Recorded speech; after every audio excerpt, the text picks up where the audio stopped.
깊이 냄새가 났습니다. 유서 위에 초코파이 하나가 놓여 있었어요. 적군이 던져준 거였습니다. 총을 5발 맞고 쓰러진 저를 향해 분계선 넘어 남한 병사가 무릎을 꿇었어요. 아무 말도 없었습니다. 그냥 내밀었어요. 비비린내 속으로 달콤한 냄새가 스며들었습니다. 눈물이 났어요. 아파서가 아니었습니다. 저는 박주호, 북한 인민군 중이었습니다. 그날 오전, 저는 군용 지프 핸들을 꺾었어요. 엑셀을 끝까지 밟았습니다. 분계선이 눈앞으로 다가왔어요. 바퀴가 배수로에 빠졌습니다. 차에서 뛰어내렸어요. 뛰었습니다. 등 뒤에서 총성이 울렸어요.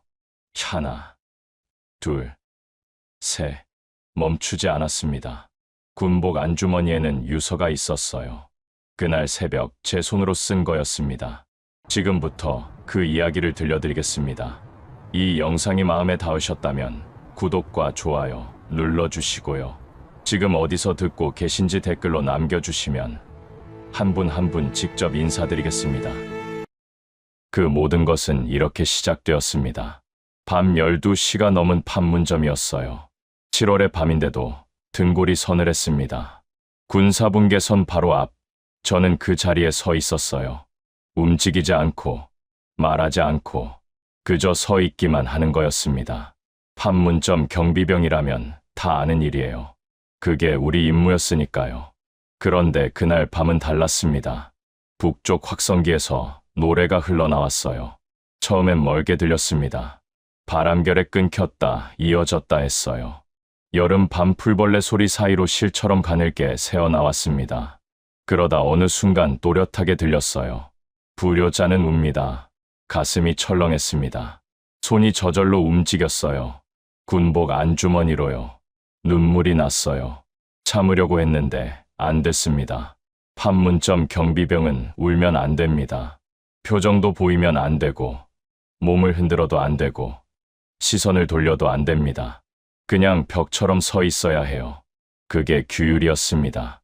그런데 그날 밤 저는 그 규율을 지킬 수가 없었어요. 불효자는 웁니다. 불효자는 웁니다. 확성기 속 목소리가 반복됐습니다. 어디서 많이 들은 노래였어요. 어릴 때 어머니가 부르시던 노래였습니다. 설날 아침 부엌에서 두부를 지지시면서 조용히 흥얼거리시던 그 노래요. 그때 저는 그 노래가 슬픈 노래인지 몰랐습니다. 그냥 어머니 노래였어요.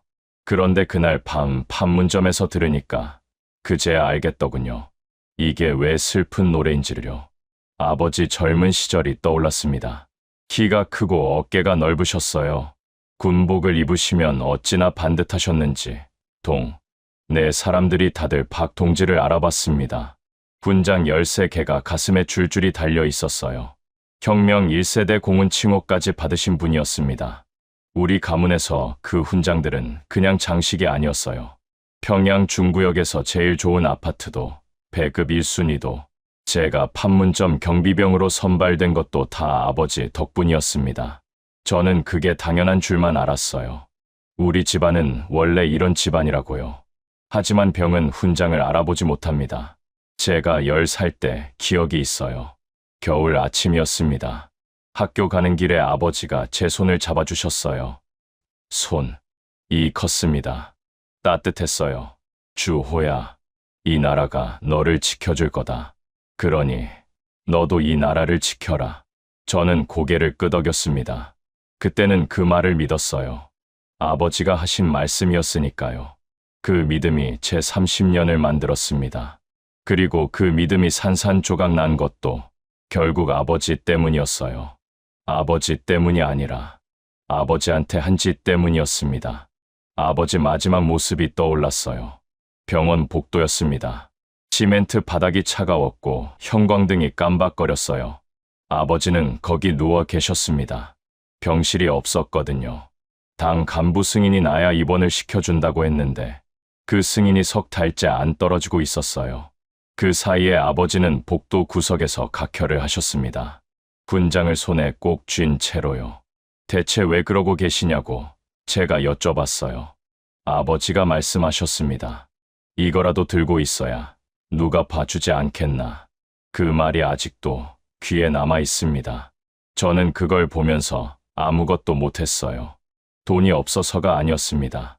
돈은 있었어요. 평양 간부 가문이었으니까요. 하지만 북한에서는 돈이 있어도 안 되는 일이 있습니다. 당이 허락해야만 되는 일들이요. 항암제 한 알도 마찬가지였어요. 당 승인 없이는 구할 수 없었습니다. 아버지가 피를 토하시는 동안 저는 담당 간부 사무실 앞에서 사흘을 기다렸어요. 사흘 만에 나온 대답은 이것이었습니다. 검토 중입니다. 그뿐이었어요. 검토가 끝나기 전에 아버지는 돌아가셨습니다. 그 복도 시멘트 바닥에서요. 손에 훈장을 쥔 채로요. 국가를 위해 평생을 바친 분이 국가가 승인해주지 않아서 약 한 알 못 드시고 돌아가셨습니다. 저는 그게 억울하다는 생각조차 못했어요. 그냥 그런 줄 알았습니다. 그게 북한이니까요. 처음으로 이런 생각이 들었어요. 억울하다. 아버지가 억울하게 돌아가셨다. 그때였습니다. 맞은편에서 인기척이 났어요. 남한 병사였습니다. 김상병이라고. 제가 속으로 그렇게 부르던 친구였어요. 넉 달째 제 맞은편을 지키는 병사였습니다. 한 번도 말을 나눈 적은 없었어요. 판문점에서는 그게 불가능하니까요. 그런데 그날 밤 그 친구가 저를 보더니 아주 천천히 오른손을 들었습니다. 거수경례였어요. 저는 눈을 의심했습니다. 근무 중에 저한테 경례를 하다니. 규정에도 없는 일이었고 있어서도 안 되는 일이었어요. 하지만 그 친구는 분명히 했습니다. 짧고 조용하게. 아무도 보지 않는 새벽에요. 그 눈빛이 뭔가를 말하고 있었습니다. 말로 하지는 않았지만 알 것 같았어요. 저놈도 아는구나. 내가 오늘 밤 뭔가를 결심하고 있다는 걸. 확성기에서는 여전히 노래가 흘렀어요. 불효자는 웁니다. 저는 그 자리에서 울었습니다. 소리 없이요. 판문점 경비병답게. 표정 하나 바꾸지 않고 그냥 눈물만 흘렸어요. 그러면서 생각했습니다. 아버지, 내일은 제가 그 선을 넘습니다. 살아서 넘을 수 있을지 솔직히 몰랐어요. 하지만 넘어야 했습니다. 왜 그래야 했는지는 조금 더 거슬러 올라가야 합니다. 아버지가 돌아가시기 전으로요. 제 인생에서 가장 화가 났던 날로요. 제가 자란 집은 평양 중구역 칠성동에 있었습니다. 김일성 광장에서 걸어서 15분 거리였어요. 그 동네는 아무나 사는 곳이 아니었습니다. 당 간부, 군 고위직, 혁명 공훈 칭호를 받은 가문들만 사는 동네였어요. 쉽게 말하면 우리나라로 치면 옛날 종로구 같은 곳이라고 보시면 됩니다. 권력 가진 사람들이 모여 사는 동네요. 우리 집 창문에서 내려다보면 평양 시내가 훤히 보였어요. 밤이면 불빛도 반짝였습니다. 어릴 때 저는 그게 다 우리나라 힘인 줄만 알았어요. 그만큼 아무것도 몰랐습니다. 아버지 박성진은 그 동네에서도 알아주는 분이셨어요. 6.25 참전 용사셨고 그 공로로 혁명 1세대 공훈 칭호를 받으셨습니다. 쉽게 말하면 독립유공자 같은 거예요. 나라를 위해 목숨 걸고 싸운 분들한테 나라에서 예우를 해주는 거잖아요. 북한도 그런 제도가 있었습니다. 훈장이 13개였어요. 외출하실 때 군복을 입으시면 훈장이 가슴을 가득 채웠습니다. 지나가는 사람들이 다 알아봤어요. 박 동지, 오늘도 건강하십니까? 아버지는 그럴 때마다 허리를 곧게 펴고 고개를 끄덕이셨습니다. 그게 아버지의 방식이었어요. 말은 적고 자세는 반듯하고 눈빛은 흔들리지 않는 사람이셨어요. 저는 그런 아버지가 좋았습니다. 그리고 무서웠어요. 그분이 우리 아버지라는 게 자랑스럽기도 했고 그 눈빛 앞에 서면 괜히 등이 굳어지기도 했습니다. 덕분에 저는 아무 부족함 없이 자랐어요. 배급이 좋았습니다. 북한에는 배급제라는 게 있어요. 국가에서 식량을 나눠주는 건데 쉽게 말하면 일제시대 배급이랑 비슷하다고 보시면 됩니다. 근데 배급도 다 똑같이 주는 게 아니에요. 직위에 따라서, 가문에 따라서 배급 질이 달라집니다. 우리 집은 쌀밥을 매일 먹을 수 있었어요. 명절엔 고기도 넉넉히 나왔습니다. 학교에서도 선생님들이 저를 대하는 태도가 달랐어요. 박주호, 내 아버지처럼 훌륭한 군인이 되거라. 그런 말을 들으면서 자랐습니다. 그 말이 싫지 않았어요. 당연한 말처럼 들렸으니까요. 저는 그 당연함 속에서 아무 의심 없이 컸습니다. 그리고 22살에 인민군에 입대했습니다. 아버지가 기뻐하셨어요. 출발 전날 밤에 둘이 마주 앉으셨습니다. 아버지가 술을 한 잔 따라주셨어요. 주호야, 군인은 몸으로 때운다. 머리 쓸 생각하지 말고 몸으로 때워라. 짧은 말씀이었습니다. 하지만 그 말이 오래 남았어요. 저는 그 말을 군복 안주머니에 접어서 넣고 다니듯 가슴 깊이 품고 살았습니다. 그렇게 10년이 넘게 흘렀어요. 그런데 말이죠. 몸으로 때울 수 없는 일이 생겼습니다. 제가 33이 되던 해였어요. 아버지가 기침을 시작하셨습니다. 처음엔 그냥 감기려니 했어요. 겨울이었거든요. 평양 겨울은 춥습니다. 우리나라 강원도 겨울 생각하시면 될 것 같아요. 찬바람에 기침 한두 번 하는 건 아무것도 아니었습니다. 그런데 봄이 돼도 기침이 멈추지 않았어요. 여름이 되자 피가 섞여 나왔습니다. 아버지를 병원에 모셨어요. 의사가 말했습니다. 폐암입니다. 진행이 많이 됐습니다. 발음 하나하나가 망치로 두드리는 것 같았어요. 폐암입니다. 그래도 당시에는 치료를 받으면 되겠지 했어요. 약을 쓰면 나아지겠지 싶었습니다. 우리 집안이 어떤 집안입니까? 아버지 훈장이 13개인 집안이었어요. 돈도 있었습니다. 설마 치료 못 받겠나 싶었어요. 그 생각이 얼마나 순진한 것인지 그때는 몰랐습니다. 북한에서 암 치료를 받으려면 당 승인이 필요합니다. 담당 간부가 서류에 도장을 찍어줘야 해요. 그 도장이 없으면 항암제를 구할 수 없습니다. 병원에 입원도 못해요. 의사가 있어도, 약이 있어도, 돈이 있어도 그 도장 하나가 없으면 아무것도 안 되는 겁니다. 우리나라로 치면 건강보험 심사 같은 건데 차이가 있다면 우리 보험은 결국 환자를 살리는 방향으로 움직인다는 거예요. 하지만 거기는 달랐습니다. 당에 이득이 되는 사람만 승인이 났어요. 아버지는 이미 쓸모를 다한 분이었습니다. 혁명 1세대 공우는 살아생전 영예였지. 아프다고 해서 당이 달려와주는 자격은 아니었던 겁니다. 저는 그걸 담당 간부 사무실에 5번을 찾아가고 나서야 알았어요.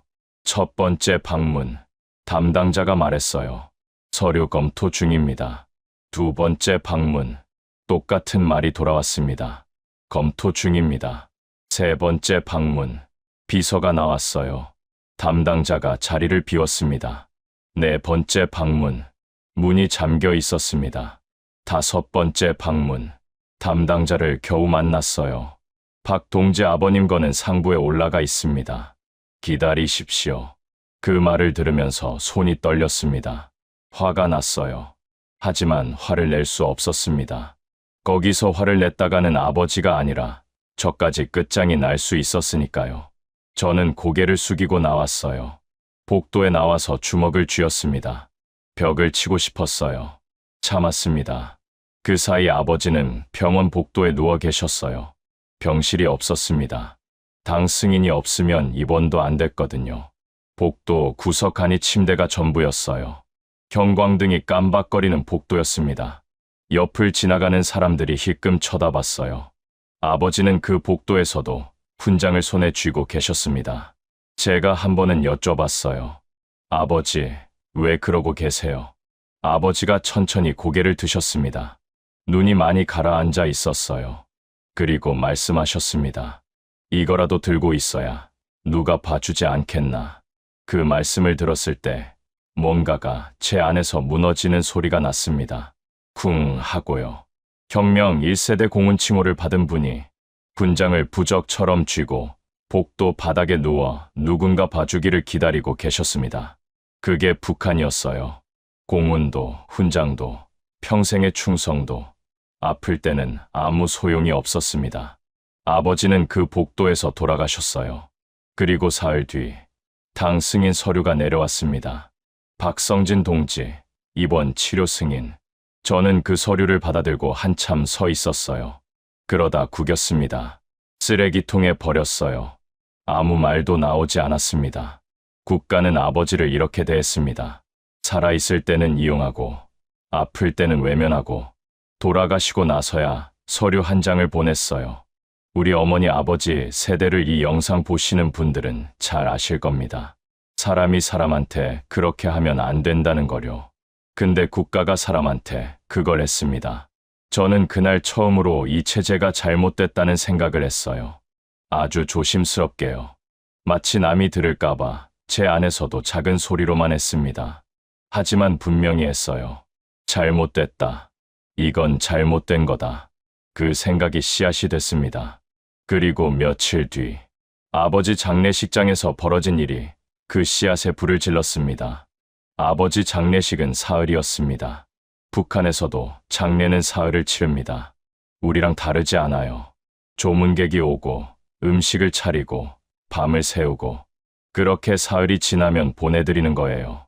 다만 다른 게 있었습니다. 우리나라 장례식에는 조문 오는 사람이 고인을 기리러 옵니다. 근데 그날 우리 장례식장에 온 사람 중에는 그런 마음이 아닌 사람도 있었어요. 첫날은 조용했습니다. 아버지와 가까웠던 분들이 오셨어요. 오래된 전우들, 같은 동네 사람들, 아버지 젊은 시절부터 알고 지낸 분들이요. 다들 상을 치르면서 아버지가 얼마나 훌륭한 분이셨는지 말씀해 주셨습니다. 박 동지는 진짜 군인이었어. 저런 분이 또 있을까? 그런 말들이었어요. 저는 그 말들을 들으면서 고개를 숙이고 있었습니다. 눈물이 나려고 하면 꾹 참았어요. 맏아들이었으니까요. 울면 안 됐습니다. 동생 지수는 제 옆에 내내 있었어요. 지수는 저보다 5살 어렸습니다. 평양 국립예술단 무용수였어요. 북한에서 예술단이라고 하면 굉장한 겁니다. 외모도 출중하고 실력도 뛰어나야 들어갈 수 있는 곳이거든요. 지수는 그 두 가지를 다 갖춘 아이였어요. 어릴 때부터 춤을 좋아했고 무대에 서면 환하게 빛났습니다. 아버지가 그 아이를 얼마나 예뻐하셨는지 몰라요. 지수야, 내가 무대에 서는 걸 보면 아버지는 세상 부러울 게 없다. 그런 말씀을 하실 만큼이요. 그런 지수가 그날 상복을 입고 아버지 영정 앞에 앉아 있었습니다. 눈이 퉁퉁 부어 있었어요. 밤새 운 거였습니다. 저는 지수 손을 한번 꼭 쥐어줬어요. 괜찮아. 아버지 잘 보내드리자. 지수가 고개를 끄덕였습니다. 그때까지만 해도 그날 무슨 일이 생길지 몰랐어요. 둘째 날 오후였습니다. 낯선 사람이 들어왔어요. 검은 인민복을 입고 있었습니다. 나이는 40 중반쯤 돼 보였어요. 눈빛이 이상했습니다. 조문하러 온 사람 눈빛이 아니었어요. 뭔가를 재고 있는 눈빛이었습니다. 물건값을 따지는 사람처럼 이 집 저 집 훑어보는 눈빛이었어요. 저는 직감적으로 알았습니다. 저 사람 보위부다. 보위부라고 하면 아마 잘 모르시는 분도 계실 거예요. 쉽게 말하면 북한의 비밀경찰입니다. 우리나라로 치면 옛날 중앙정보부 같은 거예요. 국민을 감시하고 반체제 인물을 잡아가고 국가 안전을 지킨다는 명목으로 뭐든 할 수 있는 기관이에요. 북한 사람들이 제일 무서워하는 곳입니다. 그 사람들 앞에서는 숨소리도 조심해야 했어요. 그 사람이 제 앞에 와서 섰습니다. 이철우라고 했어요. 국가보위부 소속이라고 했습니다. 명함도 내밀지 않았어요. 그냥 말로만 했습니다. 박주호 동무, 조의를 표합니다. 말은 그렇게 했는데 목소리에 조의가 없었어요. 건조하고 날카로웠습니다. 저는 고개를 숙였어요. 감사합니다. 그게 전부였으면 좋겠다 싶었는데 이철우가 자리를 잡고 앉았습니다. 가실 생각이 없는 거였어요. 그가 낮은 목소리로 말했습니다. 박 동무, 박성진 동지가 돌아가셨으니 이제 가문을 어떻게 할지 생각해봐야겠지요. 무슨 말인지 몰라서 멍하니 봤습니다. 그가 이어서 말했어요. 박성진 동지 생전에는 훈장 덕분에 많은 혜택이 있었는데 돌아가시고 나면 상황이 달라질 수 있습니다. 주택 배정도 다시 검토가 될 수 있고 배급도 재조정될 수 있어요. 그 말이 무슨 뜻인지는 알아들었습니다. 아버지 돌아가셨으니 이제 너희 집안 자리가 없다. 그 얘기였어요. 저는 천천히 말했습니다. 당이 판단하실 일이겠지요. 이철우가 잠깐 저를 봤습니다. 그러더니 자리에서 일어났어요. 그리고 장례식장 안쪽으로 걸어갔습니다. 지수가 앉아있는 쪽으로요. 저는 그 뒷모습을 보면서 이상하다 싶었어요. 그냥 가는 게 아니었습니다. 뭔가 목적이 있는 걸음이었어요. 그 다음에 벌어진 일은 지금도 눈에 선합니다. 이철우가 지수 앞에 섰습니다. 지수가 고개를 들었어요. 그가 몇 마디 했습니다. 처음에는 뭐라고 하는지 들리지 않았어요. 저는 자리에서 일어나 그쪽으로 걸어갔습니다. 가까이 가니까 들렸어요. 이철우가 지수한테 말하고 있었습니다. 예술단 생활이 힘들지 않습니까? 좋은 자리도 있는데 제가 잘 봐드릴 수 있어요. 지수가 상복 소매로 눈물을 닦으면서 말했어요. 감사하지만 괜찮습니다. 그 순간이었습니다. 이철우가 천천히 손을 뻗었어요.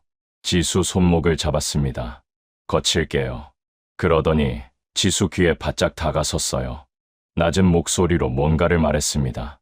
주변 사람들이 봤어요. 하지만 아무도 나서지 않았습니다. 보위부 완장 앞에서는 다들 고개를 숙이는 거였어요. 지수 얼굴이 하얗게 됐습니다. 아버지 영정 앞에서요. 조문하러 왔다는 사람이 상을 치르고 있는 집 딸의 손목을 잡은 겁니다. 제 눈앞이 하얘졌습니다. 지수가 비명을 질렀어요. 작게요. 놀라서 소리가 제대로 나오지 않은 것 같았습니다. 이철우가 낮게 말했어요. 박동무, 너무 튀지 마세요. 조용히 따라오면 다들 편해집니다. 저는 그 말을 끝까지 듣지 않았습니다. 자리에서 천천히 일어났어요. 서두르지 않았습니다. 빠르게 움직이면 지는 거였어요. 이철우 쪽으로 걸어갔습니다. 한 걸음, 두 걸음, 세 걸음. 이철우 바로 앞에 섰어요. 딱 한 걸음 거리였습니다. 이철우가 저를 봤어요. 저도 이철우를 봤습니다. 눈을 피하지 않았어요. 보위부 사람 눈앞에서 눈을 피하지 않는다는 건 북한에서는 굉장한 일입니다. 보통 사람들은 보위부 완장만 봐도 고개를 숙여요. 시선을 내리고 목소리를 낮추고 예, 알겠습니다. 만 반복하는 게 살아남는 방법이거든요. 근데 저는 그러지 않았습니다. 눈을 봤어요. 똑바로요. 이철우 표정이 살짝 굳었습니다. 저는 아무 말도 하지 않았어요. 그게 더 무서운 법이거든요. 뭔가를 빠르게 쏟아내는 사람은 겁먹은 사람입니다. 말이 없는 사람이 더 무서워요.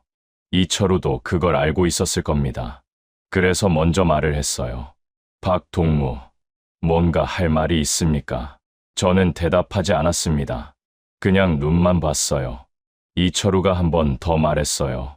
분위기 파악을 못 하시는 것 같아서 말씀드리는 겁니다. 지수 동무한테 좋은 제안을 드린 거예요. 그 순간 이철우 눈이 아주 잠깐 흔들렸습니다. 딱 1초였어요. 하지만 봤습니다. 저는 군인이었습니다. 10년 넘게 상대 눈빛 읽는 훈련을 했어요. 사람 눈빛이 언제 흔들리는지, 언제 확신이 없는지 압니다. 이철우가 확신이 없었어요. 이 자리에서 제가 어떻게 나올지 몰라서 재고 있었습니다. 저는 그때 말했어요. 딱 한마디만 했습니다. 지금 하신 일, 제가 기억하겠습니다. 낮은 목소리였어요. 천천히 말했습니다. 떨리지 않았어요.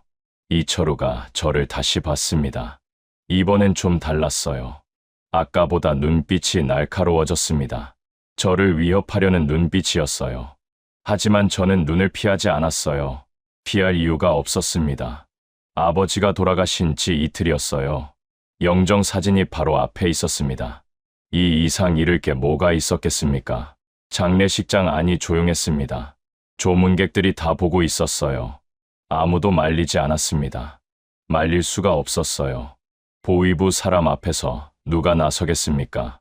다들 숨을 죽이고 있었습니다. 촛불 타는 소리만 들렸어요. 이철우가 먼저 시선을 내렸습니다. 아주 잠깐이었어요. 하지만 분명히 내렸습니다. 그리고 다시 올렸을 때 눈빛이 달라져 있었어요. 아까의 날카로움이 없었습니다. 뭔가를 계산하는 눈빛이었어요. 이 사람 건드렸다가 문제가 생기면 어떻게 되나, 그걸 따지고 있는 눈빛이었습니다. 판문점 경비부대 중위를 함부로 건드렸다가는 상관한테 보고가 올라갈 수 있었거든요. 이철우도 그걸 알고 있었을 겁니다. 한참이 지났습니다. 이철우가 천천히 옷깃을 여몄어요. 그러더니 말했습니다. 박동무, 나중에 후회하지 마세요. 그 말을 남기고 장례식장을 나갔어요. 문이 닫혔습니다. 저는 그 자리에 그대로 서 있었습니다. 다리에 힘이 빠지는 게 느껴졌어요. 안으로는 심장이 쿵쾅거리고 있었습니다. 겉으로는 티를 내지 않았어요. 마지막까지 티를 내면 안 됐습니다. 이철우가 나가고 나서도 혹시 되돌아볼 수 있었으니까요. 지수가 제 팔을 잡았어요. 손이 떨리고 있었습니다. 오빠, 한마디만 했어요. 저는 동생 손을 꼭 쥐었습니다. 아무 말도 못했어요. 아버지 영정 사진이 보였습니다. 촛불이 흔들렸어요. 저는 동생 등을 두드렸어요. 아무 말도 못했습니다. 아버지 영정 사진이 보였어요. 촛불이 흔들렸습니다. 그날 밤 저는 잠을 한숨도 못 잤어요. 장례식장 한켠에 쪼그리고 앉아서 촛불을 봤습니다. 아버지 영정 사진도 봤어요. 사진 속 아버지는 군복을 입고 계셨습니다. 군장이 달려 있었어요. 표정은 늘 그러셨듯이 반듯하셨습니다. 흔들리지 않는 눈빛이었어요. 저는 그 눈빛을 보면서 생각했습니다. 아버지, 제가 잘못한 겁니까? 칼을 드는 게 아니었습니까? 대답이 없었어요. 촛불만 조용히 흔들렸습니다. 지수는 구석에서 웅크린 채 잠들어 있었어요. 얼굴이 창백했습니다. 손목에 자국이 남아 있었어요. 자리가 빨개져 있었어요. 그걸 보는데 다시 손이 떨렸습니다. 화가 치밀었어요. 아버지 장례식장에서 저 짓을 한 겁니다. 이게 나라입니까? 이게 우리가 평생 충성을 바친 나라입니까? 아버지는 훈장 13개를 받도록 이 나라를 위해 사셨습니다. 그 아들 장례식장에서 딸 손목을 잡는 나라. 저는 그 순간 확실히 알았어요. 이 나라는 우리를 지켜주지 않는다. 아버지가 평생 믿었던 그 말이 거짓이었습니다. 이철우가 그냥 간 게 아니라는 걸 알았습니다. 오늘은 물러선 거지 포기한 게 아니었어요. 그 사람들은 그런 사람들이었습니다. 시간을 두고 기다리다가 더 크게 치고 들어오는 사람들이에요. 그 사람이 원하는 게 뭔지도 알았습니다. 동생 지수였어요. 예술단 무용수, 얼굴도 반반한 아이. 간부 사택에 바치면 가문 하나쯤 봐줄 수 있다.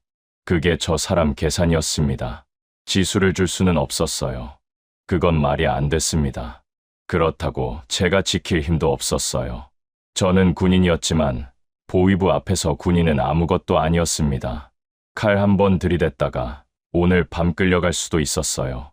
새벽 내내 생각했습니다. 답이 나오지 않았어요. 이철우는 떠났지만 포기한 게 아니었습니다. 반드시 다시 올 거였어요. 그때 아버지 얼굴이 떠올랐습니다. 군장을 쥐고 복도 바닥에 누워 계시던 얼굴이요. 아버지가 평생 지키려 하셨던 게 뭡니까? 가문이었어요. 자식들이었습니다. 근데 지금 그 자식들이 이 꼴이에요. 아버지 장례식장에서 딸이 저 짓을 당했습니다. 아버지한테 부끄러웠어요. 장례가 끝났습니다.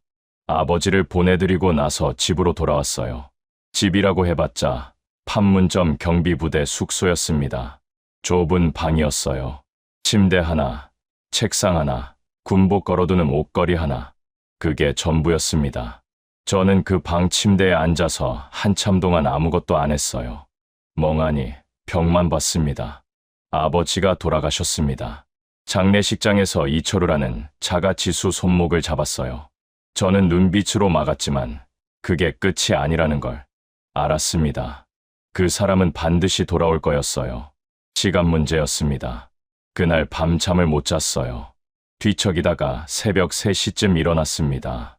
불을 켜지 않았어요. 어둠 속에서 앉아 있었습니다. 아버지 생각이 났어요. 어린 시절 생각도 났습니다. 겨울 아침에 아버지가 제 손을 잡아주시던 그 기억이요. 손이 크고 따뜻했습니다. 철수야, 이 나라가 너를 지켜줄 거다. 그러니 너도 이 나라를 지켜라. 그 말씀을 믿고 살았어요. 30년을 믿고 살았습니다. 근데 그 나라가 아버지를 어떻게 대했습니까? 복도 바닥에 눕혀놓고 서류 한 장으로 때웠어요. 그 생각을 하다가 처음으로 울었습니다. 소리를 죽이고 울었어요. 군인이 울면 안 된다는 말을 들으면서 자랐는데 그날 밤은 참을 수가 없었습니다.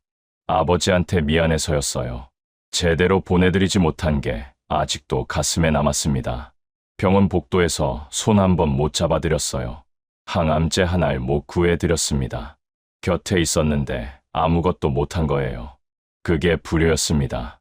아버지한테 진 빚이었어요. 사흘 뒤였습니다. 근무 중에 무전기에서 잡음이 섞였어요. 판문점 경비부대는 보안 무전을 씁니다. 암호화된 주파수인데 오래 근무하다 보면 잡음 사이에서 뭔가가 들릴 때가 있어요. 그날도 그랬습니다. 그 무렵부터 이상한 일들이 생기기 시작했습니다. 상관이 자꾸 저를 불렀어요. 용무도 없이요. 같이 근무하던 동료들이 눈을 피했습니다. 밥을 먹을 때도, 복도에서 마주쳐도요. 숙소 앞에 낯선 사람이 서 있는 게 보였어요. 하루 이틀이 아니었습니다. 느꼈어요. 감시였습니다. 보위부가 움직이고 있었어요. 이철우가 일을 벌인 거였습니다. 처리. 군인은 그 단어가 무슨 뜻인지 압니다. 숙청이에요. 제거하라는 말이었습니다. 이철우가 움직인 거였어요. 보위부가 저를 처리 대상으로 올린 겁니다. 장례식장에서 제가 맞섰으니까요. 보위부에 맞선 군인은 살려두지 않습니다. 그게 북한이에요. 손이 떨렸습니다. 무전기를 내려놨어요. 태연한 척 근무를 계속했습니다. 맞은편에 남한 병사가 서 있었어요. 그 병사는 몰랐겠죠.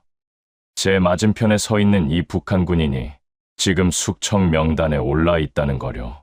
저는 그 병사를 보면서 생각했습니다. 저 사람한테는 내일이 있겠지. 나한테는 내일이 있을까? 근무가 끝났습니다. 숙소로 돌아와서 앉았어요. 이제 선택을 해야 했습니다. 경우의 수를 따졌어요. 첫째, 그냥 있는다. 숙청됩니다. 저만 끝나는 게 아니에요. 연좌제로 어머니, 지수까지 끌려갑니다. 셋 다 수용소예요. 둘째, 도망친다. 그 선을 넘습니다. 그러면 연좌제에 위험이 생겨요. 하지만 이미 첫째 선택에도 연좌제가 있습니다. 어차피 셋 다 위험한 거예요. 차이가 있다면 첫째는 확실히 끝나는 거고 둘째는 살아있으면 가능성이라도 생긴다는 겁니다. 그래도 결심이 서지 않았어요. 어머니가 떠올랐습니다. 연로하신 어머니가요. 아버지 돌아가시고 많이 수척해지셨어요. 그분을 두고 가는 게 말이 됩니까? 지수도 떠올랐어요. 지수가 더 위험해질 수 있었습니다. 오빠가 탈북하면 연좌제로 지수가 먼저 잡혀갈 수 있어요. 생각할수록 답이 없었습니다. 그 다음 날 지수를 만났어요. 따로 자리를 잡았습니다. 지수한테 말했어요. 오빠 숙청 명단에 올랐다. 지수 얼굴이 하얗게 됐습니다. 잠깐 아무 말도 못했어요. 그러더니 물었습니다. 얼마나 됐어? 며칠 됐어? 지수가 눈을 감았습니다. 한참 있다가 눈을 떴어요. 그리고 말했습니다. 오빠, 아버지가 우리한테 원하신 게 이런 삶이었을까? 그 말이 들어왔습니다. 가슴 깊은 대로요. 아버지가 원하신 게 뭡니까? 자식들이 사람답게 사는 거였겠죠. 이 나라에서 이철우한테 끌려다니고 숙청당하고 수용소 가는 게 아버지가 원하신 삶이 아니었을 겁니다. 아버지는 평생 이 나라를 믿으셨는데 이 나라가 아버지를 그렇게 보냈잖아요. 그걸 보면서도 제가 이 나라에 남아있으면 아버지한테 뭐라고 할 겁니까? 지수가 이어서 말했어요. 오빠가 여기 있으면 우리가 미끼가 돼. 이철우가 오빠 잡으려고 나랑 어머니를 협박할 거야. 오빠가 없어지면 잡을 사람이 없어지는 거잖아. 그 말이 논리적으로 맞았습니다. 제가 사라지면 이철우가 지수와 어머니를 협박할 카드가 없어지는 거예요. 잡힐 사람이 없으니까요. 그리고 살아있으면 언젠가 방법이 생깁니다. 돈을 모아서 브로커를 쓸 수도 있고 남한에서 도움을 받을 수도 있어요. 죽은 오빠는 지수를 구할 수 없습니다. 살아있는 오빠는 구할 수 있어요. 지수, 오빠가 꼭 데리러 올게. 그 말을 했을 때 지수가 울었습니다. 저도 울었어요. 둘이 한참 울었습니다. 장례식장에서도 못 울었는데 그날에야 실컷 울었어요.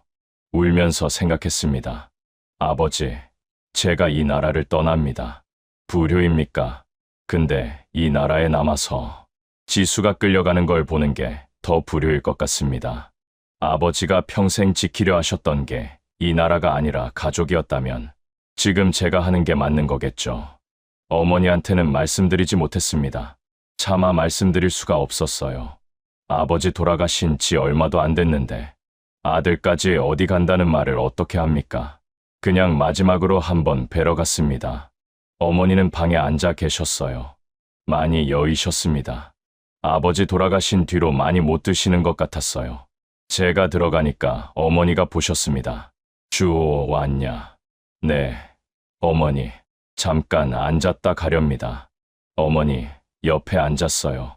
어머니, 손을 잡았습니다. 거칠었어요. 평생 가족을 위해 일하신 손이었습니다. 저는 그 손을 잡고 아무 말도 못했어요. 어머니, 사실은 말씀드릴 게 있습니다. 그 말이 목까지 올라왔다가 내려갔어요. 내려갔다가 다시 올라왔다가 또 내려갔습니다. 결국 못했어요. 대신 이 말만 했습니다. 어머니, 건강하세요. 어머니가 저를 보셨어요. 뭔가 아신 것 같았습니다. 어머니는 다 아세요. 말 안 해도 아는 게 어머니거든요. 그냥 고개를 끄덕이셨어요. 그래, 너도 건강해라. 딱 그 말씀만 하셨습니다. 저는 자리에서 일어났어요. 방문 앞에서 한 번 더 뒤를 돌아봤습니다. 어머니가 창밖을 보고 계셨어요. 그 뒷모습을 눈에 담았습니다. 그게 마지막이었어요. 숙소로 돌아와서 유서를 썼습니다. 길게 쓰지 않았어요. 어머니한테, 지수한테 짧게 썼습니다. 미안하다. 사랑한다. 꼭 데리러 오겠다. 그게 전부였어요. 군복 안주머니에 넣었습니다. 이제 남은 건 하나였습니다. 그 선을 넘는 것, 살아서 넘을 수 있을지 몰랐어요. 하지만 넘어야 했습니다. 아버지 뜻을 잇는 방법이 그것밖에 없었으니까요. 아버지, 불효자가 갑니다. 하지만 꼭 살아서 지수 데려오겠습니다. 그게 지금 아들이 아버지한테 드릴 수 있는 유일한 효도였습니다. 방법도 생각해뒀습니다. 부대 차고에 군용 지프가 있었어요. 중국제였습니다. 그 차를 몰고 군사분계선 방향으로 최대한 빠르게 돌진하는 겁니다. 속도가 붙으면 경비병들이 막을 틈이 없어요. 차로 분계선까지 밀고 들어가는 거였습니다. 단순한 계획이었어요. 하지만 그게 전부였습니다. 그날 아침 눈을 떴을 때 오늘이 마지막이라는 걸 알았습니다. 새벽 4시였어요. 알람도 없었는데 눈이 떠졌습니다. 몸이 알고 있었던 것 같아요. 오늘 뭔가 달라진다는 거요. 천장을 봤습니다. 숙소 천장은 늘 그랬듯이 회색이었어요. 페인트가 군데군데 벗겨져 있었습니다. 몇 년을 그 천장 아래서 잤는데 그날 처음으로 천장이 눈에 들어왔어요. 이게 마지막으로 보는 이 방이구나. 자리에서 일어났습니다. 세수를 했어요. 찬물이었습니다. 얼굴에 닿는 물이 차가웠어요. 거울을 봤습니다. 제 얼굴이 거울에 비쳤어요. 30 중반 얼굴인데 더 늙어 보였습니다. 눈 밑에 그림자가 졌어요. 며칠을 제대로 못 잔 탓이었습니다. 거울 속 저한테 말했어요. 속으로요. 오늘 하는 거야. 2번 다시 이 거울 볼 수 없을 수도 있어. 그래도 하는 거야. 군복을 입었습니다. 단추를 끼웠어요. 손이 아주 조금 떨렸습니다. 거의 티가 안 날 정도였어요. 하지만 느꼈습니다. 군복 안주머니에 손을 넣었어요. 그 다음에 유서가 닿았어요. 둘 다 그대로였습니다. 아버지, 오늘입니다. 그 말을 마음속으로 했어요. 아침 식사 시간이었습니다. 식당에서 밥을 받았어요. 옥수수밥이었습니다. 된장국이었어요. 늘 먹던 거였는데 그날은 맛이 이상했습니다. 목으로 넘어가지 않았어요. 억지로 몇 숟가락 떴습니다. 옆에 동료가 앉았어요. 박동무, 오늘 안색이 왜 그래요? 저는 웃었습니다. 어젯밤에 잠을 좀 못 잤어요. 동료가 고개를 끄덕였어요. 그러더니 자기 밥을 먹었습니다. 아무것도 몰랐겠죠. 제 옆에 앉은 이 사람이 오늘 그 선을 넘을 거라는 거요. 오전 9시 근무 준비 명령이 떨어졌습니다. 박주호 동무, 10시 근무 준비. 알겠습니다. 대답은 평소와 똑같이 했어요. 목소리를 흔들리게 하면 안 됐습니다. 상관이 이상하게 볼 수 있었으니까요. 장비를 챙겼어요. 총을 들었습니다. 무거웠어요. 늘 들던 총인데 그날따라 유독 무겁게 느껴졌습니다. 이게 마지막으로 드는 북한 총이 될 거야. 오전 9시 50분 차고로 갔습니다. 군용 지프가 거기 있었어요. 중국제 지프였습니다. 판문점 경비부대가 순차량으로 쓰는 차였어요. 문을 열었습니다. 탔어요. 시트에 앉으니까 가죽 냄새가 났습니다. 늘 맡던 냄새였어요. 시동을 걸었습니다. 엔진 소리가 났어요. 평소와 똑같은 소리였습니다. 핸들을 잡았어요. 손이 떨렸습니다. 손바닥에 땀이 났어요. 안주머니를 한번 눌렀습니다. 아버지, 갑니다. 기어를 넣었습니다. 천천히 차고를 나왔어요. 아무도 이상하게 보지 않았습니다. 순찰 차량이 움직이는 건 흔한 일이었으니까요. 초소 방향으로 나갔어요. 도로가 앞에 펼쳐졌습니다. 직선이었어요. 군사분계선 방향으로 곧게 뻗어 있었습니다. 저 끝에 분계선이 있었어요. 숨을 한번 크게 들이쉬었습니다. 그리고 엑셀을 밟았어요. 끝까지요. 엔진이 비명을 질렀습니다. 차가 앞으로 튀어나갔어요. 몸이 시트에 눌렸습니다. 속도계가 올라갔어요. 60, 70, 80. 도로 양옆으로 나무들이 빠르게 지나갔습니다. 바람 소리가 났어요. 엔진 소리가 더 커졌습니다. 뒤에서 소리가 났어요. 누군가 외치는 소리였습니다. 멈춰, 멈춰. 들렸지만 멈추지 않았어요. 멈추면 죽는 거였으니까요. 100m에 뭔가 보였습니다. 사람들이 뛰고 있었어요. 쫓아오는 거였습니다. 하지만 이미 늦었어요. 차 속도를 따라잡을 수 없었습니다. 분계선이 가까워지고 있었어요. 심장이 터질 것 같았습니다. 저 선만 넘으면 돼. 저 선만 넘으면 되는 거야. 핸들을 꽉 쥐었어요. 그 순간이었습니다. 앞바퀴가 무언가에 걸렸어요. 쿵 하는 충격이 왔습니다. 배수로였어요. 초소 바로 앞에 있는 배수로였습니다. 차가 앞으로 기울었어요. 앞바퀴가 완전히 빠졌습니다. 엔진이 꺼졌어요. 차가 멈췄습니다. 타이어가 헛돌았어요. 타는 냄새가 났습니다. 차에서 연기가 올라왔어요. 계획에 없던 일이었습니다. 차로 분계선까지 밀고 들어갈 생각이었는데 배수로가 거기 있을 줄 몰랐어요. 순간 머릿속이 하얘졌습니다. 뒤에서 발소리가 들렸어요. 빠른 발소리였습니다. 이미 들켰어요.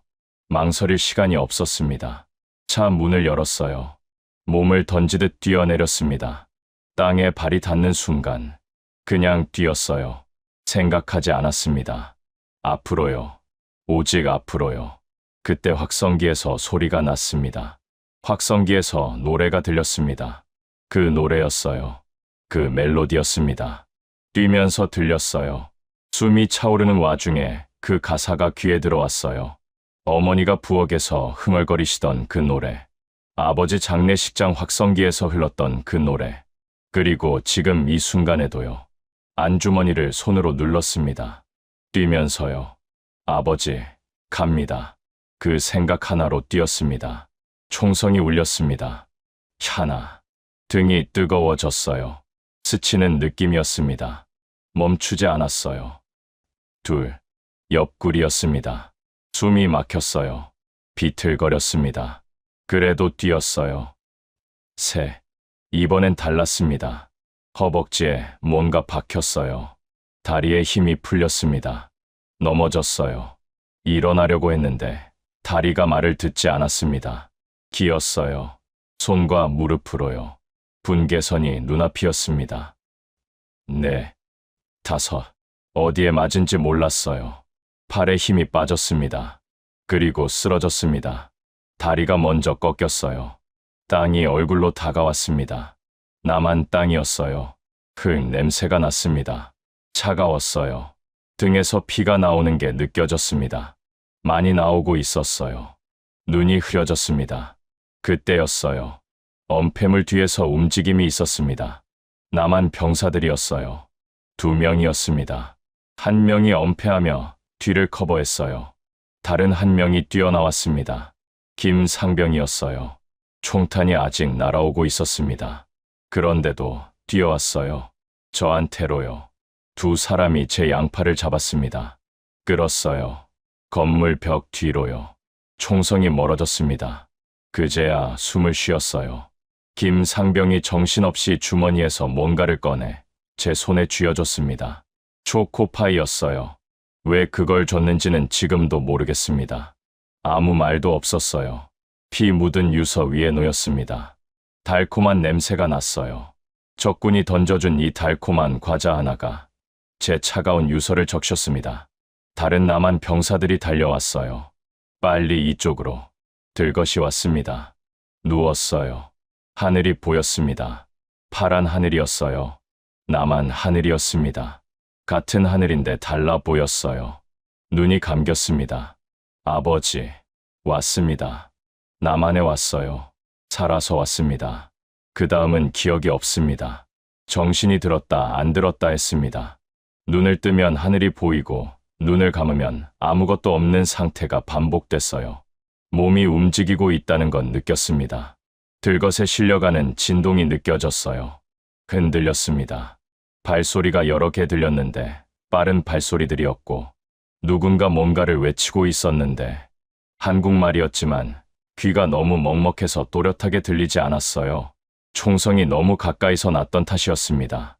군인은 총소리에 단련이 돼 있다고들 하는데 그건 훈련장 얘기고 실제로 내 몸에 총이 박히는 순간 옆에서 나는 소리는 전혀 다른 종류의 것이었어요. 귀가 멍했고 세상이 솜속에 들어앉은 것처럼 둔하게 들렸습니다. 여기는 대한민국입니다. 정신 차리세요. 그 말만큼은 또렷하게 들렸어요. 다른 말들은 다 뭉개졌는데 그 말만 선명했습니다. 눈을 떴어요. 젊은 남한 병사 얼굴이 바로 위에 있었습니다. 저를 내려다보고 있었어요. 바짝 긴장한 얼굴이었는데 눈빛은 흔들리지 않았습니다. 제 눈속을 들여다보면서 눈 깜빡이세요. 들리면 눈 깜빡여 보세요. 라고 말했어요. 저는 눈을 깜빡였습니다. 그 병사 표정이 미세하게 풀렸어요. 살았다는 걸 확인한 표정이었습니다. 말로 하지 않았지만 그 표정이 그렇게 말하고 있었어요. 건물 안으로 들어갔습니다. 하늘이 사라지고 실내 천장이 나타났어요. 형광등이 빠르게 지나갔습니다. 이동 속도가 빨랐어요. 뭔가를 팔에 주사하는 느낌이 났습니다. 그러자 등과 옆구리와 허벅지에서 타오르던 통증이 조금 가라앉았어요. 완전히 사라진 건 아니었는데 아까보다는 버틸만해졌습니다. 정신도 조금 돌아왔어요. 천장을 보면서 생각했어요. 살았구나. 일단 살았구나. 그때 손에 뭔가가 닿았습니다. 사람 손이었어요. 누군가 제 손을 잡고 있었습니다. 고개를 돌렸어요. 김상병이었습니다.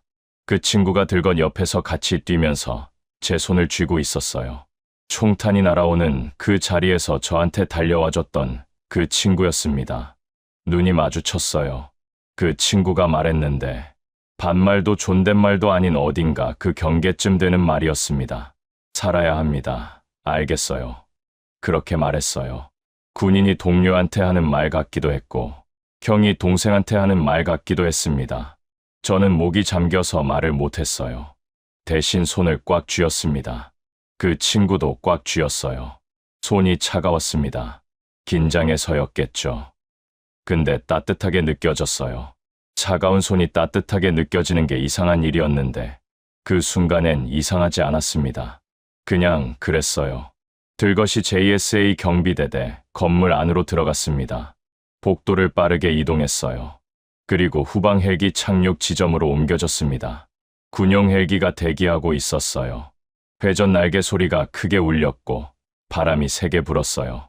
들것이 헬기 안으로 들어갔습니다. 김상병도 같이 탔어요. 헬기가 뜨기 시작했습니다. 몸이 들어올려지는 느낌이 났어요. 창가로 고개를 돌렸습니다. 파주 들판이 보였어요.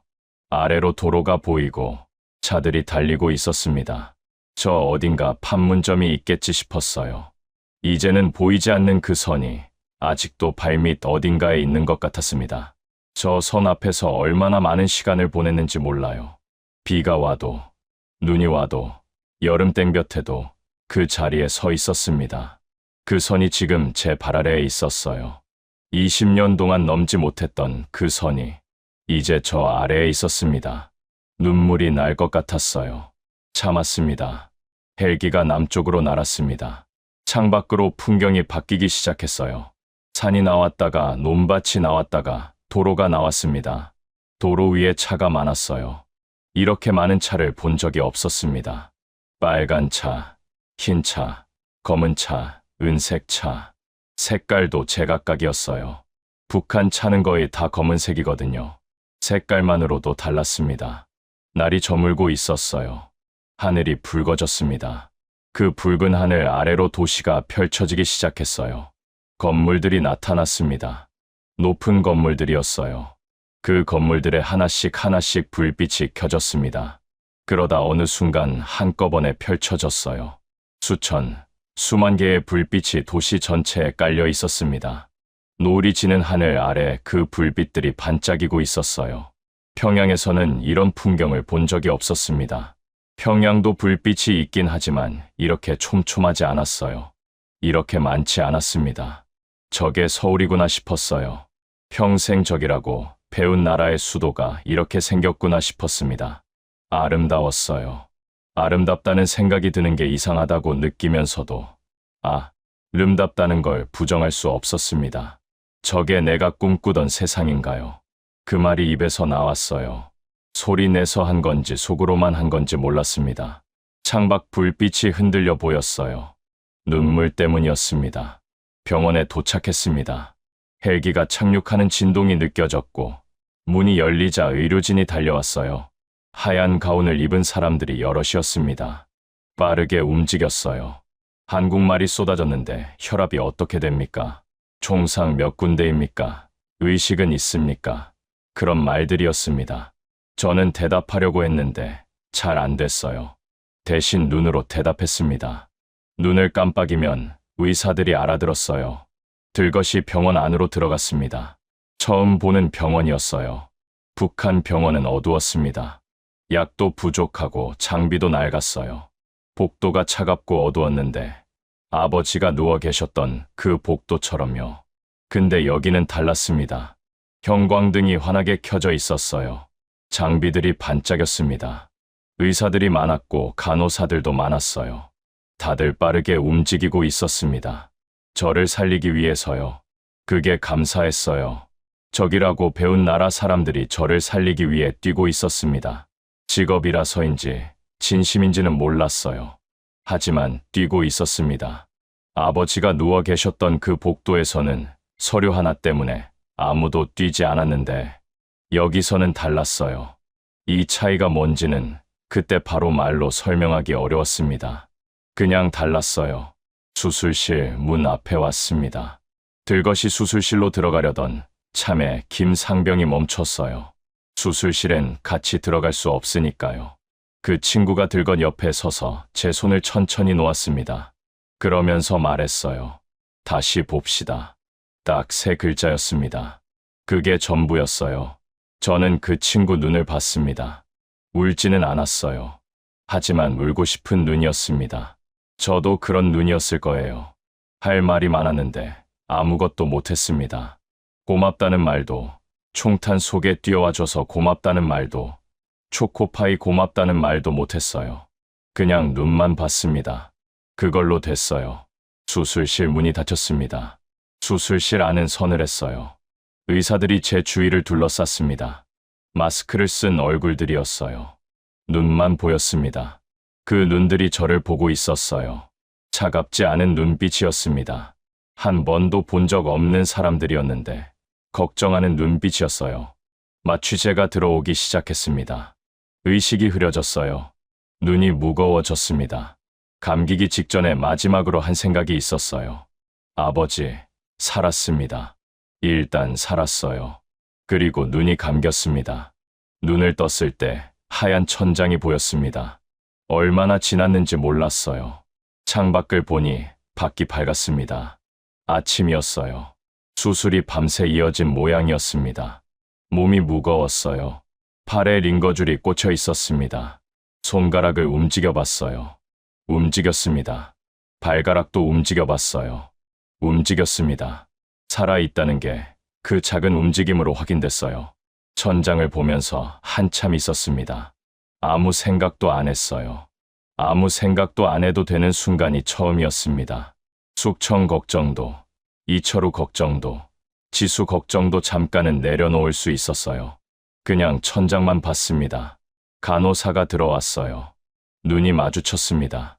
간호사가 반가운 얼굴로 말했어요. 일어나셨네요.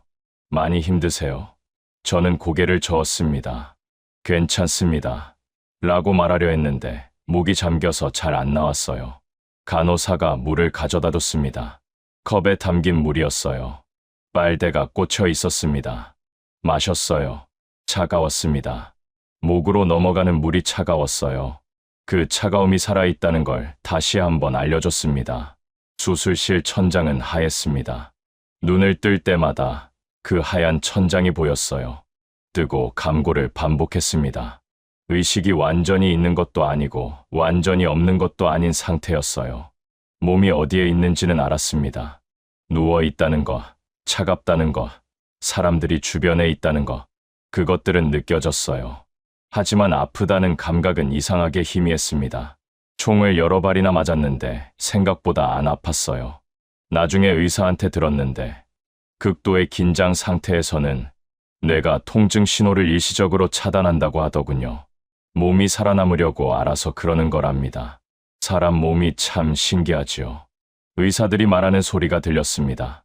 한국말이었는데 빠르게 쏟아졌어요. 혈압이 떨어지고 있습니다. 수혈 준비하세요. 총상 부위 5군데입니다. 말들이 공중에 떠다니는 것 같았어요. 제 이야기인데 남의 이야기처럼 들렸습니다. 마치 제가 들어오고 있었어요. 의식이 점점 더 흐려졌습니다. 눈이 감겼어요. 그리고 아무것도 없었습니다. 얼마나 지났는지 모릅니다. 수술은 6시간이 넘게 걸렸다고 나중에 들었어요. 그 시간 동안 저는 아무것도 몰랐습니다. 꿈도 꾸지 않았어요. 그냥 없었습니다. 그런데 수술 도중에 심정지가 왔다고 했어요. 심장이 멈춘 거예요. 의사들이 흉부를 압박하고 전기 충격을 가했다고 했습니다. 저는 그 순간을 기억하지 못합니다. 몸은 수술대 위에 있었는데 그 순간 제가 어디 있었는지는 모르겠어요. 다만 이상한 걸 봤습니다. 꿈인지 아닌지 모르겠어요. 환각인지 실제인지도 몰랐습니다. 그냥 봤어요. 어두운 곳이었습니다. 아무것도 없는 어두운 곳이요. 그런데 저 앞에 누군가가 있었어요.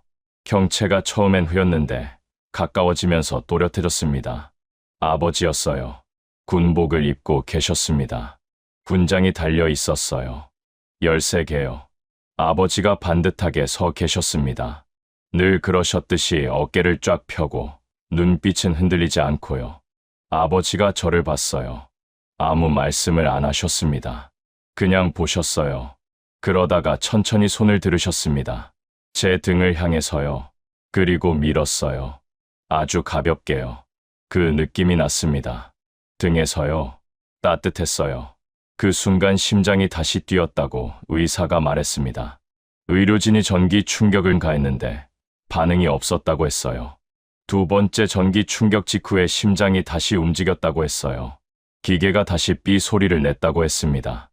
그 소리를 들은 수술실 사람들이 안도의 숨을 내쉬었다고 했어요.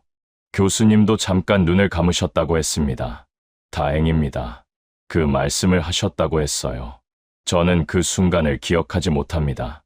몸은 수술대 위에 있었는데 의식은 그 어두운 곳에서 아버지 손길을 느끼고 있었으니까요. 저는 그게 우연이라고 생각하지 않습니다. 아버지가 밀어주신 거예요. 거기서 오면 안 된다고, 아직 할 일이 남았다고 그렇게 말씀하시는 것 같았습니다. 지수를 데려오기 전까지는 안 된다고요. 믿거나 말거나 하시겠지만 저는 믿습니다. 아버지가 그날 저를 살려주셨어요. 수술이 끝났습니다. 의료진이 수술 결과를 정리하면서 기록한 내용이 있었어요. 나중에 통역을 통해 들었습니다. 총상 5군데였습니다. 수혈을 엄청나게 했어요. 그것만으로도 충분히 힘든 수술이었는데 의료진을 더 놀라게 한 게 따로 있었습니다. 기생충이었어요. 배를 열었을 때 나왔다고 했습니다. 폐충이었어요. 크기가 어마어마했습니다. 27-20cm가 넘는 것도 있었다고 했어요. 어른 손 길이보다 긴 기생충이 뱃속에 있었던 겁니다. 한두 마리가 아니었어요.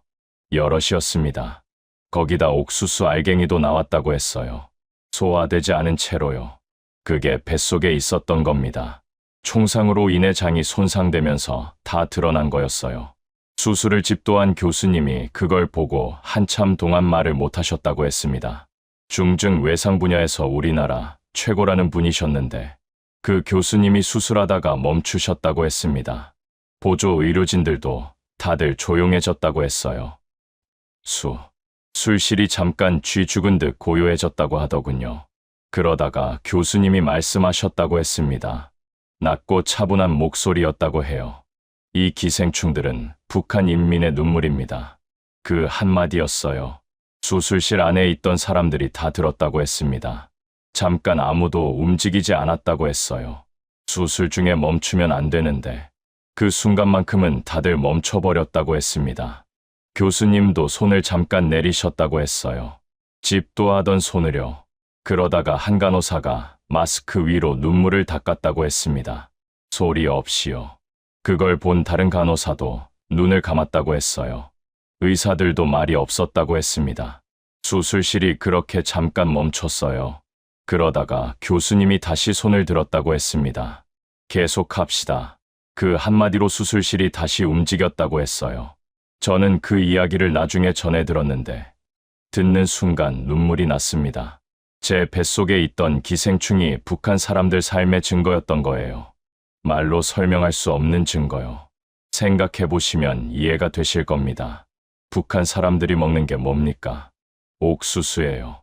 흰 쌀밥은 꿈도 못 꾸는 사람들이 대부분이에요. 옥수수밥, 옥수수죽, 옥수수국수, 옥수수로 하루를 버팁니다.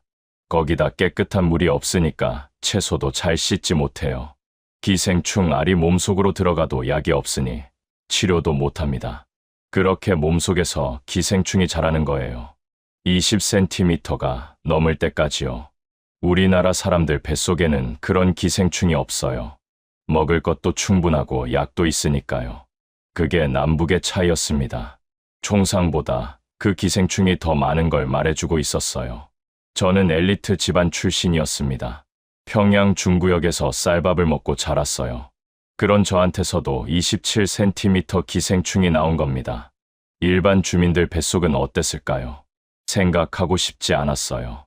하지만 생각해야 했습니다. 그 기생충들이 거짓말을 하지 않았으니까요. 병원에서 40일을 보냈습니다. 수술이 끝나고 나서 회복하는데 그만큼 걸렸어요. 총상이 5군데였으니까요. 폐도 손상됐고 장기 여러 곳에 파편이 박혔습니다. 기생충까지 있었으니 몸 상태가 말이 아니었어요. 의사들이 하루에도 몇 번씩 들어왔습니다. 검사를 하고 수치를 보고 약을 바꾸고 그 과정이 반복됐어요. 저는 그냥 누워 있었습니다.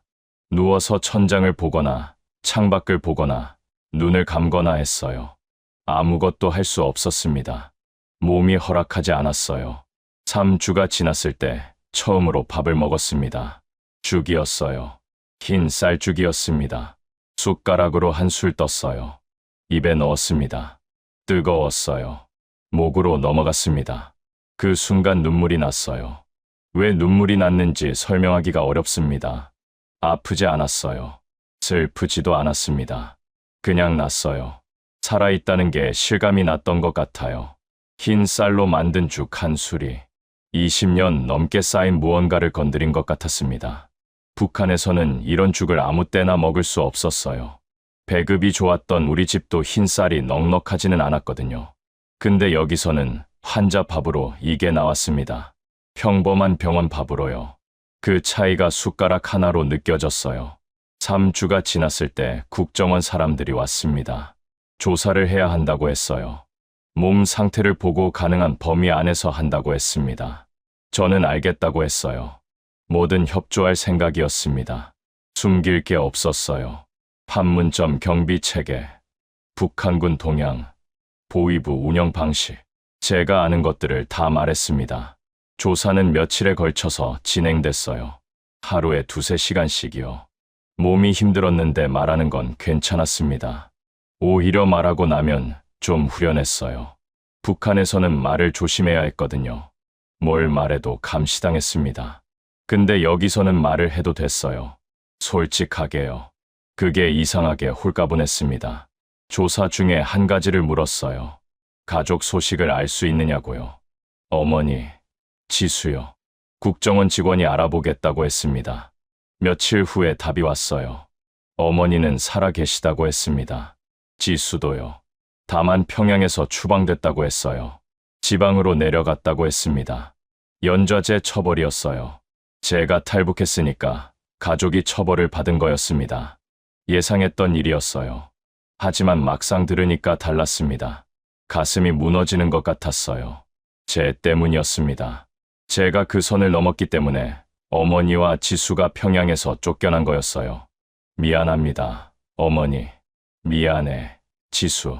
그 말을 속으로 수십 번 했습니다. 하지만 살아 계신다고 했어요. 그게 전부였습니다. 살아 계신 것만으로도 감사했어요. 40일이 지나고 퇴원했습니다. 하나원으로 갔어요. 경기도 안성에 있는 탈북자 교육시설이었습니다.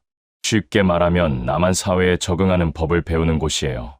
석 달 과정이었습니다. 처음에는 다 낯설었어요.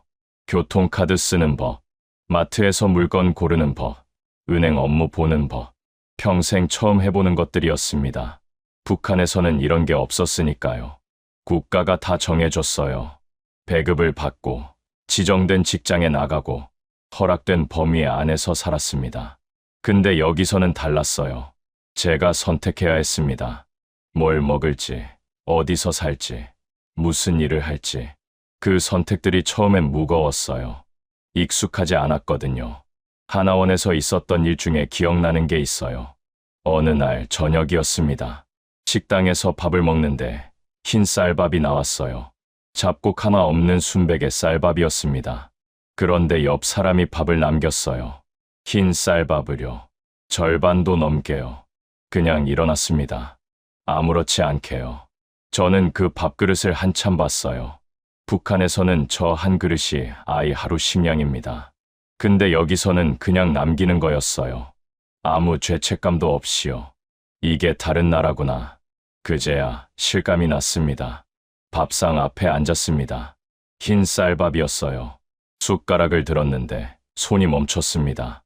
아버지 생각이 났어요. 아버지, 여기가 사람이 사는 나라입니다. 그 말을 속으로 했어요. 그리고 밥을 먹었습니다. 그 말을 했어요. 속으로요. 눈물이 흘렀습니다. 참지 않았어요. 그 자리에서 그냥 울었습니다. 옆에 다른 탈북자들이 있었는데, 무도 이상하게 보지 않았어요. 다들 비슷한 사람들이었으니까요. 각자의 이유로 울 수 있는 사람들이요. 누군가 등을 두드려줬습니다. 말은 없었어요. 그냥 두드렸습니다. 그걸로 됐어요. 석 달이 지나고 하나원을 나왔습니다. 정부에서 방을 마련해 줬어요. 수원에 있는 작은 원룸이었습니다. 작았지만 제 공간이었어요. 처음으로 제 이름으로 된 공간이었습니다. 북한에서는 집이 국가 소유였어요. 배정받아서 사는 거였습니다. 근데 여기서는 제 방이었어요. 제가 열쇠를 갖고 있었습니다. 그 열쇠를 손에 쥐고 한참 봤어요. 작은 열쇠였는데 무게가 느껴졌습니다. 자유의 무게였어요. 통장도 만들었습니다. 정착 지원금이 들어왔어요.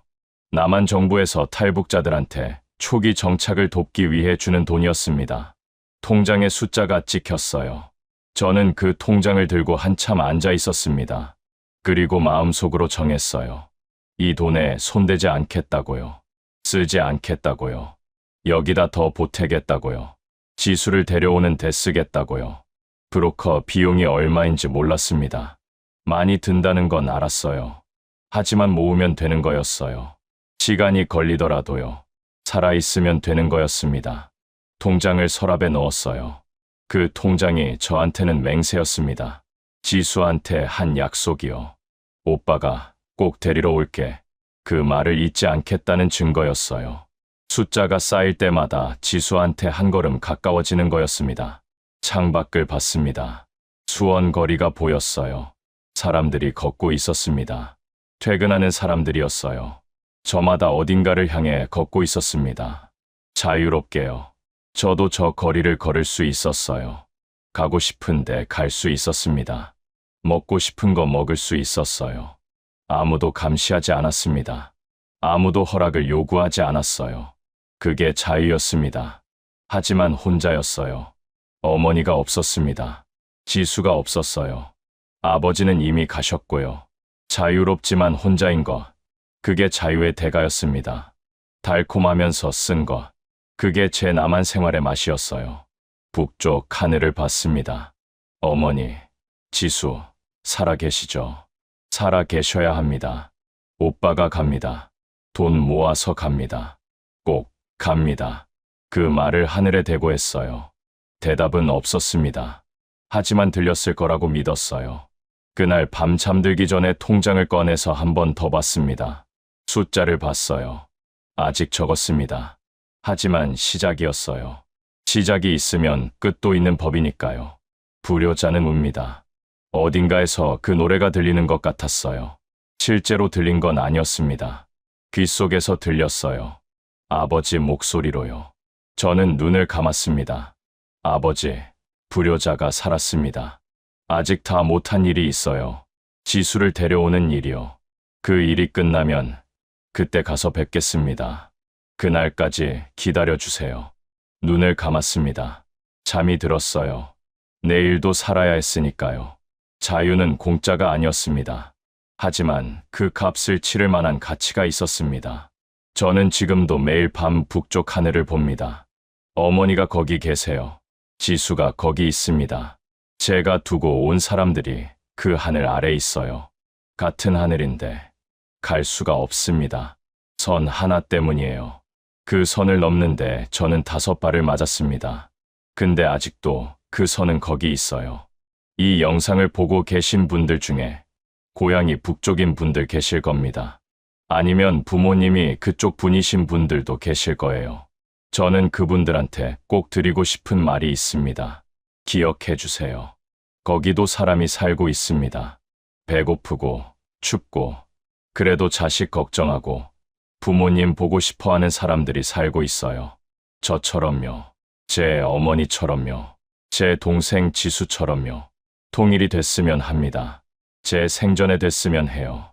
지수 손잡고 같이 어머니 뵈러 가는 날이 왔으면 합니다. 벚꽃 필 때 같이 걷고 싶어요. 그게 제 소원입니다. 거창한 게 아니에요. 그냥 가족이랑 밥 한 끼 먹고 싶은 거예요. 이 영상을 끝까지 봐주셔서 감사합니다. 구독과 좋아요는 저 같은 사람들의 이야기가 더 많은 분들께 닿을 수 있게 해줍니다. 부탁드립니다. 그리고 댓글로 한마디만 남겨주세요.